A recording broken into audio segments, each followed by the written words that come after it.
Muitos dizem que a voz mais bonita de todos os tempos era de um homem chamado Freddie Mercury. Ele era talentoso. Sua voz tinha um timbre que chamava a atenção de quem escutava. Freddie Mercury viveu pouco, mas intensamente. Em 1991, ele deixou esse mundo por causa de uma doença devastadora, a AIDS. Como foram suas últimas horas de vida? É exatamente isso que eu contarei para vocês no vídeo de hoje. Eu sou o Benjamin e seja bem-vindo ao nosso canal.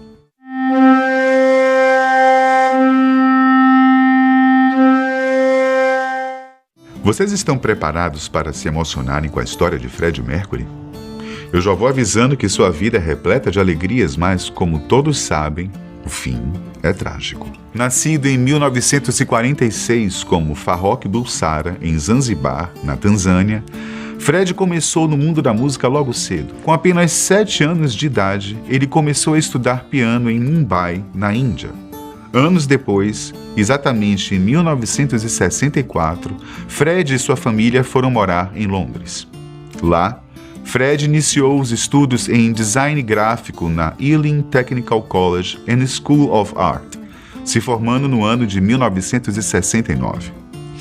Muitos acham que essa graduação de Freddie foi perda de tempo, mas a verdade é que o curso de design gráfico foi crucial para que, anos depois, Freddie pudesse criar artes incríveis para sua banda. Mas o então designer gráfico tinha muito mais jeito para a música. Além da linda voz e do conhecimento em piano, Freddie apresentava uma aparência um tanto peculiar. Ele tinha 4 dentes a mais. Em vez de 32, como é mais comum, Freddie tinha 36 dentes. Seu visual chamava a atenção, assim como seu talento. Alguns dizem que, por ele ter mais dentes, sua boca era mais larga, o que potencializava a voz do cantor. Mas isso é apenas uma lenda que nunca foi comprovada. Foi durante uma graduação que Freddie conheceu 2 rapazes que entrariam para sempre na sua vida: Roger Taylor e Brian May. Eles formavam uma banda chamada Smile, e não demorou muito para Freddie entrar no grupo musical como vocalista. Ao se tornar o frontman da banda, Freddie e seus amigos mudam o nome do grupo para Queen. Anos depois, exatamente em 1971, John Deacon passou a integrar a banda. Os 4 jovens talentosos então começaram uma carreira musical sem ter ideia que conquistariam o mundo inteiro. O primeiro álbum da banda foi lançado em 1973 e intitulado simplesmente como Queen. Em 1974, o segundo álbum foi lançado e se chamava Queen 2.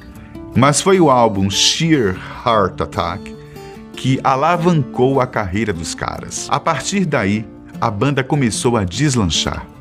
Pouco tempo depois, a banda foi para uma casa alugada na cidade de Herefordshire e compôs o álbum A Night at the Opera e a lendária canção Bohemian Rhapsody. A música era feita no estilo rock, mas tinha alguns toques de música clássica. O resultado? Sucesso e muito dinheiro no bolso dos integrantes da banda. O Queen estava indo longe, tinha feito shows na Europa e até no Japão. Nessa época, Freddie vivia 2 momentos únicos da sua vida. Um com a banda, o outro com a mulher que amava, Mary Austin.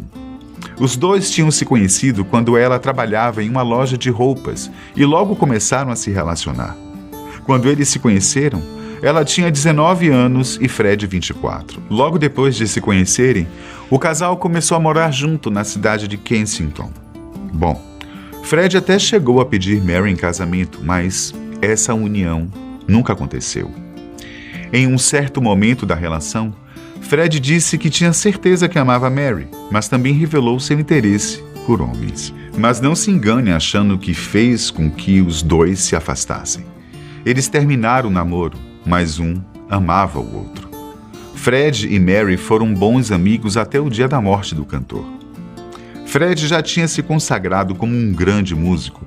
Sua banda já tinha conquistado um enorme público e a situação financeira dos integrantes da banda não podia ser melhor. Porém, Um acontecimento na vida de Fred comprometeria sua carreira. No início dos anos 1980, uma epidemia de HIV atingiu alguns centros nos Estados Unidos, Reino Unido e em outros lugares do mundo.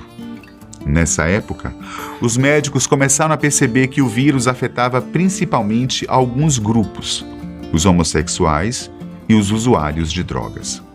Naquele tempo, não havia muitas informações sobre como fazer sexo seguro e nem se falava sobre os riscos de contrair as DSTs.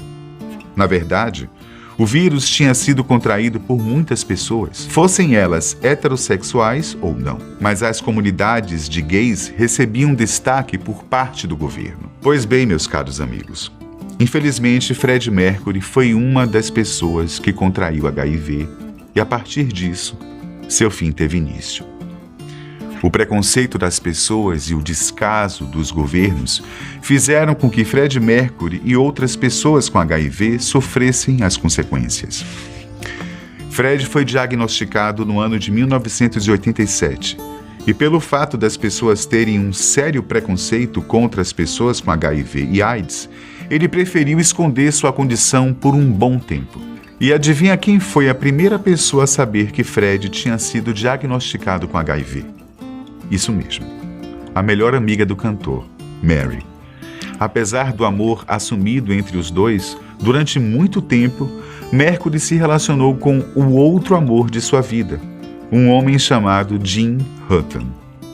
Mas vamos ao que interessa. Ao receber o diagnóstico de HIV positivo, Fred não apresentava nenhum sinal de que estava doente. Muito pelo contrário, o cantor estava vivíssimo. Mas com o tempo, o vírus começou a fazer efeito. Fred tentava esconder a todo custo que estava doente, mas os tabloides conseguiam raras fotos do cantor. E as imagens mostravam que ele não estava bem de saúde. No dia 18 de fevereiro de 1990, Fred Mercury fez sua última aparição pública. O Queen recebeu uma homenagem no Brit Awards, em Londres, sendo condecorado por sua contribuição à música britânica. Durante a apresentação, ele nem chegou a abrir a boca, mostrando que realmente não estava bem de saúde. Seu último show com a banda aconteceu no dia 9 de agosto de 1986, no Knebworth Fest. Apesar de não fazer mais shows, em 91, o cantor fez seu último trabalho na frente das câmeras, gravando o clipe do These Are the Days of Our Lives.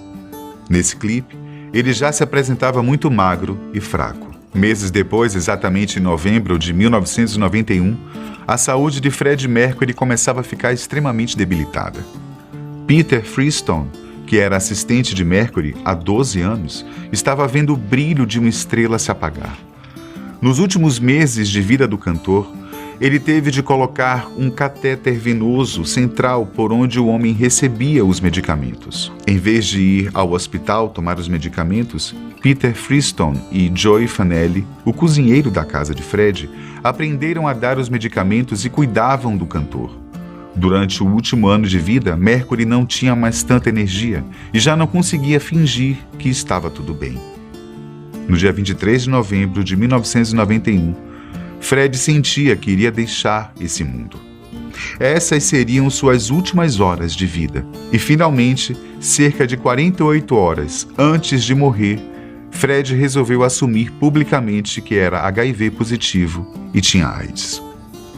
O cantor disse o seguinte na sua publicação: a partir das enormes conjecturas que têm aparecido na imprensa ao longo das últimas 2 semanas, gostaria de confirmar que eu sou HIV positivo e tenho AIDS. Creio que tenha sido correto não publicar esta informação até agora para proteger a privacidade das pessoas ao meu redor. No entanto, chegou a hora de meus amigos e fãs de todo mundo saberem a verdade. Espero que todos se unam a meus médicos e todos os outros no mundo que lutam contra esta doença terrível. Minha privacidade sempre foi algo especial para mim e eu sou famoso por dar poucas entrevistas. Por favor, entendam que continuará sendo assim.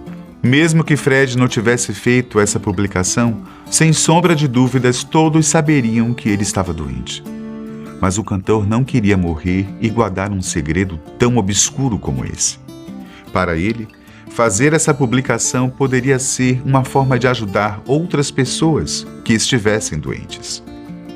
Durante a última semana de vida de Mercury, sempre houve alguém do seu lado. Fred apenas dormia e acordava, e isso se repetiu várias e várias vezes. Mary, que na época estava grávida de 7 meses do segundo filho, ia visitar o amigo todos os dias.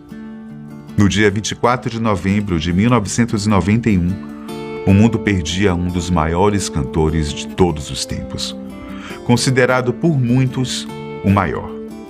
Quando Mercury morreu, o amigo Dave Clark, o assistente Peter Freestone e Jim Hutton estavam cuidando dele.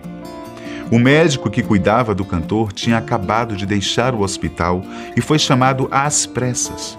Em entrevista, Freestone relatou o seguinte sobre o dia da morte de Fred. Uma das últimas coisas que ele me disse, e é uma daquelas coisas que eu lembrarei para o resto da minha vida, foi obrigado. Eu não sei se ele disse obrigado por estar com ele naquela noite ou pelos 12 anos anteriores. Eu não sei e nunca vou saber. O cantor foi cremado e suas cinzas foram enterradas. Ninguém sabe exatamente o local onde ele foi enterrado, nem mesmo os pais de Fred, a não ser Mary, a mulher que Fred amava. Nesse dia, a voz do rock mundial deixou este plano. A doença fez com que Fred sofresse coisas horríveis e, mesmo assim, ele demonstrava compaixão pelas pessoas. Fred Mercury dizia que a doença era um problema dele e que, por isso, não deveria expor seu sofrimento, principalmente para os fãs. E esse, caros amigos, foi o último dia do saudoso Fred Mercury. Por hoje, eu fico por aqui. Até mais.